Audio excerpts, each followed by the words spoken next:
My brothers and sisters, earlier this week, or even into last week, Father Jim McCormick gave myself and Brother Chris and some of the other men in formation a wonderful retreat in Washington, D.C. And he said that the Marians are called, according to the will of our founder, to live an intensely apostolic life.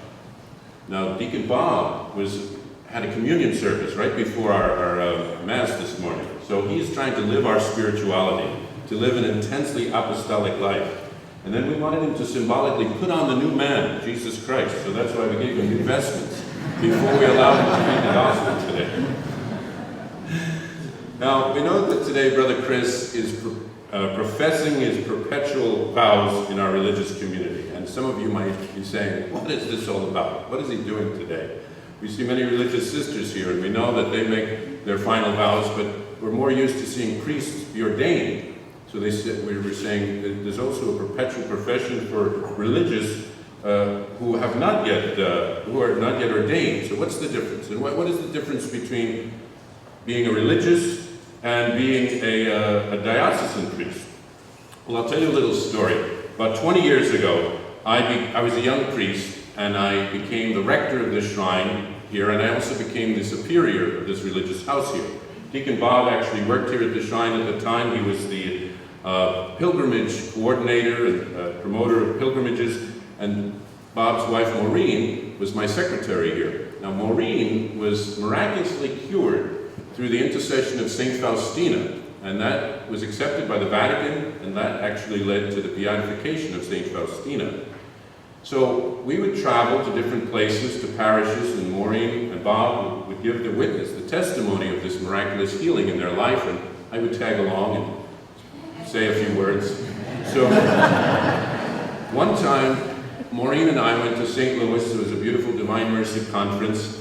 I remember I met a very nice diocesan priest there who was in charge of the liturgy. And the Marians actually have a charism from our founder to help the diocesan clergy in any way that we can. So I was having a nice conversation with this priest, and I said to him, "Father, do you live by yourself in your rectory?" And I'll never forget his answer. He said, "Oh yeah." And I wouldn't have it any other way. I wouldn't want to have to live with some yahoo who I don't agree with.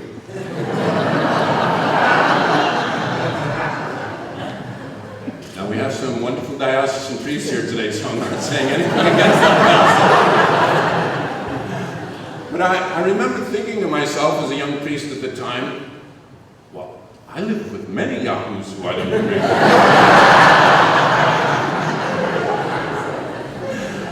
And as a matter of fact, as I told you, I have become the superior of the house here in Stockbridge, and I think every single person who was under me was older than I am. So they probably thought of me as the chief yahoo who they didn't agree with. But when we think about it, isn't it the same way in our families? We all live with many yahoos who we don't agree with, but they go by the name of mom and dad, and brother and sister and son and daughter. And we don't always agree with all of them in every way. But the church teaches us that the religious life is to be lived in community, and that this community is what we call a school of perfection. We learn how to grow in our perfection by helping one another, and we become like sandpaper, if you will, for one another, smoothing off the rough edges. Really what we're doing there, it's very beautiful, is we're living the life of the Holy Trinity, which is a community of persons, God the Father, the Son, and the Holy Spirit. And there's a constant exchange of love between the persons of the Holy Trinity. But unfortunately here on earth, we've got a lot of growing to do, both in families and in religious communities. The only perfect family, well, we think of the Holy Family. They had Joseph and Mary and Jesus, and there were no yahoos in that family. And the difference was I wouldn't say they were all perfect, but you had St. Joseph in there. He was very, very holy, but he wasn't perfect. But they all wanted to do God's will, and that's the difference. I remember Father Michael Scanlon from Steubenville. There's a lot of young people there looking to join a religious community, and they were always looking for the perfect community. And he would always say to them, there are no perfect communities, and even if there was one, once they let you in, it wouldn't be perfect anymore. So we can take that as well. We're not a perfect community, but we're striving to grow. And the readings that Brother Chris picked out today are also very helpful for us to understand what is this commitment that he's making today. The first reading, a beautiful reading from the first book of Samuel. Samuel would eventually become a judge and a prophet. He would anoint King David, but he's called as a young man. And so I think there's wisdom in that. We believe that God has called us all, even from the womb. He's got a plan for each one of us. And it takes us a while to discover what is God's plan. So this young Samuel, he's not used to being called by the Lord, and he's trying to figure out what is the Lord saying to me here. So he's trying to discern the call of the Lord. Now we could see some parallels in the life of Chris. Brother Chris came to us, joined us, feeling that the Lord was calling him to this community. But then after a while, he said, well, maybe the Lord's not calling me. So he left us for a while. And he went back out into the world and tested the waters. And then finally he said, no, I think the Lord really is calling me to this community. And he came back. So I think there's some parallels with that reading. And I think that's good. Because I think by coming out of the community, he needed to discover some things about who he was and himself and listening to the voice of the Lord. And then I think he was more sure of himself when he came back and felt more committed that this is really where the Lord is calling me, and that this is a legitimate call from the Lord that he is inviting me to answer. And the Lord never takes away our free will. He puts out the invitation there, doesn't change his mind, and then he waits for us, and he'll wait a long time. I remember in my own life, I was resisting the call of the Lord for a long time, and at one point, I heard a prophecy at one of those charismatic things where the Lord said, well, if you continue to ignore my call, I'll have to get others to do my work for me. So finally I had to say yes, and Brother Chris said yes to the Lord. And so that's what brings him to that beautiful responsorial psalm that we had, here I am, Lord, I come to do your will. It's not easy to say that, to surrender our own will, to surrender our own desires, and to say, here I am, I come to do your will. And the beautiful thing is that we don't have to do it all ourselves. The Lord is not asking us to carry the burden all ourselves. All he's asking us to do is open our heart and make some room for him and be willing to cooperate with his plan. And he will help us all the way. He'll help us to carry the cross. He'll help us to say yes to his plan. He's just asking us to surrender. And then he'll help us, and he'll help to do the rest, and it'll become easier than we actually thought it would be. In that beautiful second reading, St. Paul is writing to the Corinthians, and he's talking about proclaiming Christ crucified, and the foolishness of God is wiser than human wisdom. So from God's perspective, it doesn't always match up with the human perspective. We don't always see things as the world would see things. St. Paul was a very talented man. The Lord had given him many, many gifts. But at some point, the Lord had to just turn Paul's life completely upside down and completely change the direction that Paul was going. And then he even blinded St. Paul for a while. He says, no, you're just going to have to not be able to see things for a while visually so that you can begin to see things spiritually and from the point of view of faith. And that completely changed Paul's life, that encounter with the Lord on the road to Damascus. And then St. Paul went to work for the Lord. He was a zealous apostle for the Lord. Completely changed.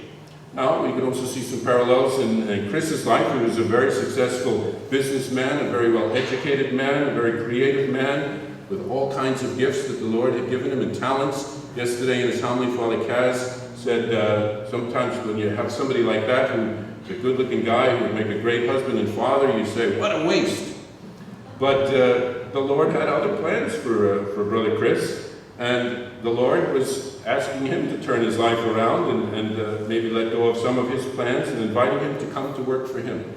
And that's what Chris has said yes to, as St. Paul did. And that's what it brings him today, to this point of making a perpetual commitment of his life to the Lord through perpetual vows. The gospel, which Chris picked out as well, talking about how it's difficult for a rich man to enter the kingdom of heaven, because sometimes we can think that we can make our own kingdom here on earth. We can just take care of everything ourselves and we don't make room for God. But the Lord is saying to the apostles, all the things that you've given up, don't worry, I'll be very generous to you. You'll have many times over what you have given up, because I have a plan for you, and if you say yes to my plan, it will be very fulfilling. that God is very, very generous to those who give up many things. Brother Chris gave up many things to come here, to come to this point in his life. And I often think of that gospel of the rich young man who the Lord invited to, if he really wanted to, it was a free decision to let go of everything and really follow the Lord more deeply and more profoundly. And we read that the rich young man turned away sad because he had many possessions. And I often think it might not have been only the fact that he was afraid of leaving all those possessions behind. He might have also been worried about disappointing all those around him who had very high expectations for him. And that can be a great pressure on people as well. But Brother Chris has let everything go. The things that he brought with him, the expectations of the world, the expectations of even those who loved him, to say, I'm here, this is what the Lord wants. I have no choice but to say yes to the call of the Lord, and I'm surrendering to that call. And we know that the Lord will never be outdone in generosity. Now yesterday, along with all the other brothers and seminarians, Brother Chris renewed his religious vows for 1 year. But today, he's going to make his perpetual vows for life, as the profession says, forever. And then right after that, he'll make an oath of perseverance to stay in the community, even to the point of, to the end of his life, to death, no matter what conditions we find ourselves in. And the Marians historically have run into all kinds of difficult situations, living under Nazis, living under communism, being exiled to Siberia. We have one beautiful example of a priest who was exiled to Siberia, and he ended up becoming the apostle to Siberia. He was going all over Siberia, seeing that as his parish and taking care of all of the people who had been exiled there. He was lauded by different popes, including Pope John Paul II, for the work, the apostolic work he did. No matter where he found himself, he did the work that the Lord called him to do. So we have beautiful examples of people trying to stay true to their vows, stay true to the community, even in exile. And so it inspires us that in our human situation, that we're going to be giving ourselves to the Lord no matter what. So in a few minutes, when Brother Chris makes this vow of profession of vows for life, Brother Chris will be stuck with us. Stuck with me. But we'll be stuck with you too as well. But just like marriage vows, for better, for worse, for richer, for poorer, well, we probably won't be for richer. But the beautiful thing about this today is it'll give you some stability in your life. You won't have to keep saying, is this what I'm supposed to do? Is this what the Lord wants? Is this now? This is it. You're making that choice. And it's just like when people get married. They have some stability now in their life. And now the challenge becomes to live out those vows, because we've made them freely and without coercion. So Chris will renounce being the father of the family, being the shepherd of a small flock, but the Lord has plans for him to be the shepherd of a much larger flock, to be the spiritual father and brother to many, many people. And the Lord, as I said, will never be outdone in generosity. And the Lord has, as I said, given Chris many gifts to build up the kingdom, so I'm sure he will use him in his vineyard. So, Brother Chris, I have to say that we are very happy that we are going to be stuck with you. And, of course, you'll be stuck with us yahoos. But we're thrilled, and we'll be praying for you and supporting for you every step of the way.